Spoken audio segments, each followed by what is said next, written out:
Hello and welcome to the Bowling University studio from the International Bowling Campus in Arlington, Texas. I'm John Karabatsis and I'll be your host for this edition of the Bowling University Profit Break. Thank you for joining us. Our mission at the Bowling University is to enrich people's lives personally and professionally, and the Profit Break is an opportunity for sharing insights on how to grow revenue, reduce costs, and enrich yourself, your team, and your business.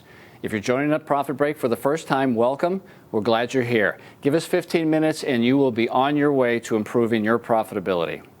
On today's show, we're going to discuss the importance of merchandising and promoting your food and beverage operation with menus that are professionally designed, priced right, and support maximizing the efficiency of your operation. Our special guest today is Kenny Owens. Kenny has over 30 years experience in our industry and is a general manager of Big Apple Fun Center in Kearney, Nebraska, with a whopping population of 37,000. Let me tell you a little bit about Kenny's place. Big Apple is a 36-lane bowling entertainment center with miniature golf course, indoor soft playground, arcade, laser tag, volleyball courts, and go-karts. His food and beverage operation consists of a walk-up snack bar, sports bar, and disco lounge. So Kenny, welcome. Thanks for spending some time with us this morning. Thank you. Thanks for having me. So tell me this, though. Is it really still a disco lounge? No, it's since then been converted. Okay. More games. Okay, but originally it was, right? Correct. Awesome. Okay. Well, it sounds like quite an operation you have there. There's a lot going on.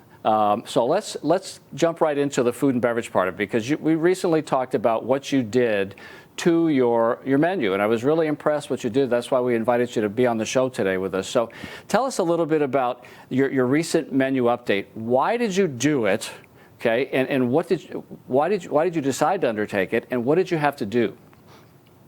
Well, originally when we were looking at the snack bar food operation, our customers were coming up and placing orders for items that were, because of COVID, basically out of stock or not available.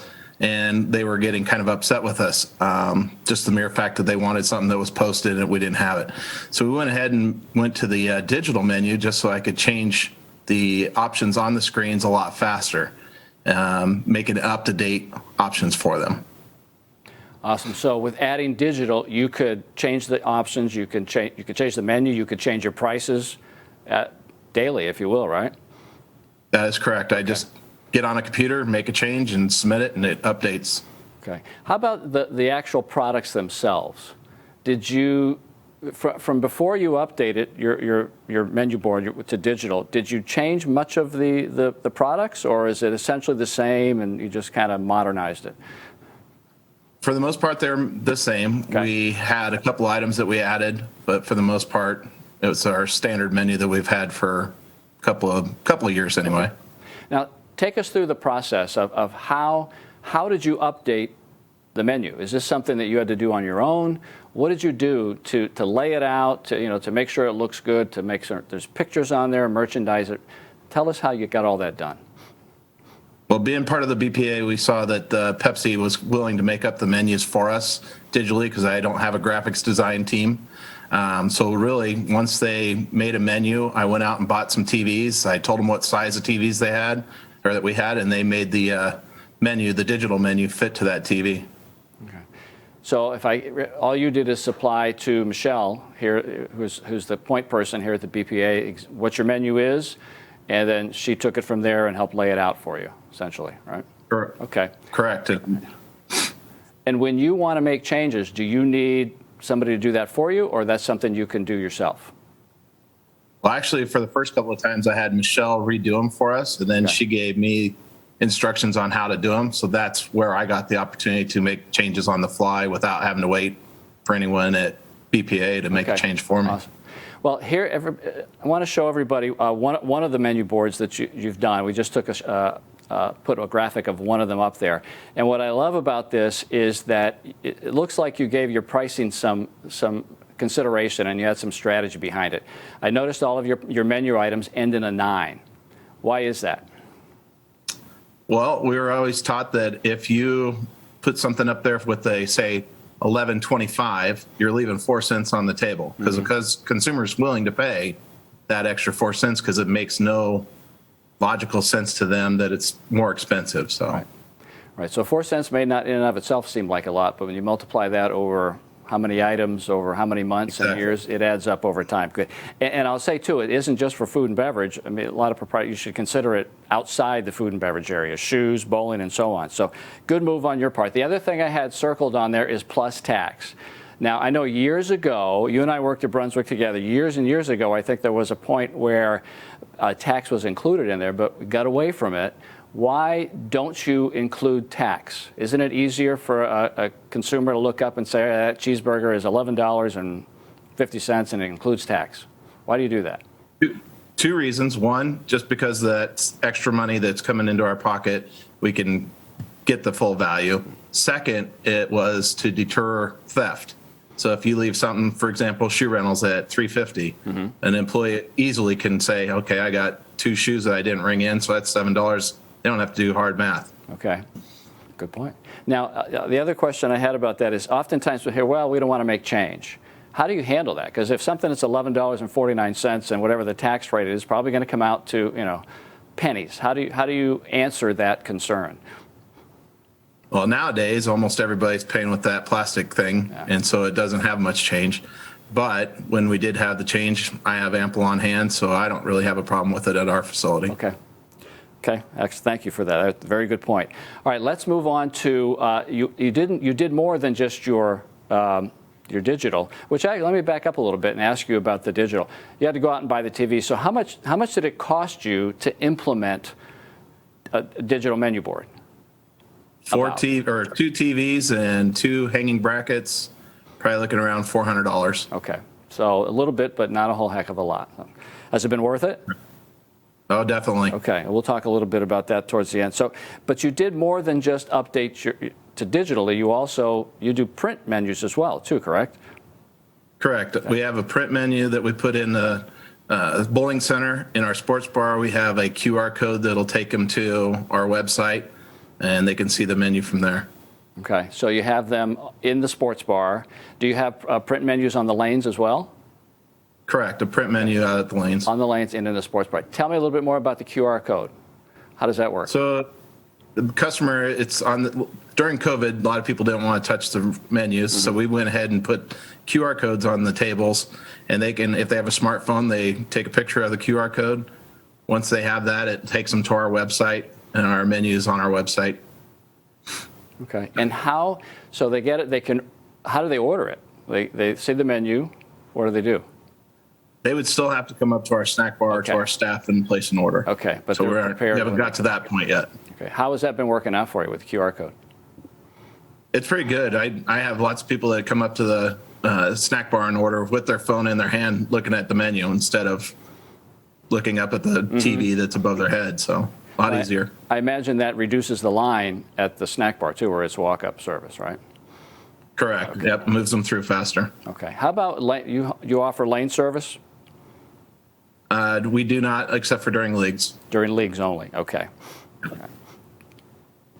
All right. So now, again, you took it a third step. You had updated a digital menu board. You updated your print. But I noticed you also have a late night menu. Yep. Tell me a little bit about that. Why is there a late night menu? Twofold. One, my employees, it's hard to find staff. And so we were closing down the flat grill, which was the burgers and the chicken, and mainly because we saw that the number of sales after, usually it's about 9:30, they were dropping off tremendously. And so what we decided was that we'd see how it affected our customer sales, our food sales, and almost everybody was going just to appetizers or pizza. And so by doing that, I was able to get my staff to clean the flat top and move their clock out time up about a half an hour, saving us payroll. Wow. Okay. So it's impacted your operations, obviously. It's made you more efficient, it sounds like. Okay. Correct. How about bottom line? Has there been any impact on, if you look at it in terms of how much food and beverage took of the pie before, what percentage of the total revenue, now that you've implemented an updated menu and you've got strategic pricing and you have a more efficient late night menu, what's been the impact on the financial aspect? So compared to prior years, we're up about 13%. With the state tournament, we're up about 20%. So it kind of skewed a little bit. Now, that's how much you're up in revenue? Or is that how much of the total revenue? So, for instance, if in the past food and beverage was 20%, is it still hanging in around the same amount of total revenue? Yeah, of total revenue, yes. Okay, so it's still in there. All right. Any advice for anybody that's considering undertaking this? I definitely call Michelle, and she was great. She just took my old menu and made one that looked better than it and implemented it told us how to implement it on the digital system. Okay. And I want to back up a little bit because I was a little remiss when we talked about the print menus and for the bar. Did you have print menus in your bar before? No, we did not. Not at all. Okay, and has that impacted? Are more people eating in the bar now, or? Yeah, we remodeled our sports bar, and so it looks like a restaurant. So a lot of people are drawn in there anyway now. Okay. But now that there's the food menu in there, it's helped with our food sales as well. Okay, that is Kenny, thank you. Thank you for taking time out of your busy day. I know you guys are really slammed over there, which is a great thing. So I know you're busy. Thanks for sharing your insight and your ideas with the rest of the proprietors. Okay. Very welcome. I just want to remind everybody, if you are indeed a BPAA member and you pour Pepsi, then you're eligible too for taking up the same offer that BPAA has with the Pepsi Pour program. And there's a dedicated staff to just helping you with your menu board. And it's something that once it gets implemented, as Kenny said, you're able to change your prices at will. The other thing we didn't get to talk about much was that I noticed that they're also able to seasonalize them for you. So you can change them by season for Christmas and Halloween and so on. And I remiss in talking about that. So it's a great program. Take advantage of it. It doesn't cost you anything. That's why you're a member. Okay, so as one more thing for you, if you want to learn more about food and beverage, okay, don't forget you have access to the on-demand training program, which has just a library of various food and beverage applications in there for you to use and train yourself and your staff on how to improve your business. So as we wrap up another edition of the Bowling University Profit Break, remember that when your focus is on growing people, people will grow your business. We look forward to seeing you next time for another great episode. If you have any questions about today's show or would like additional information, you can reach us at any time at education@bpaa.com. Also, all previous Profit Break episodes are available 24/7 for you and your team to watch at bowlinguniversity.net.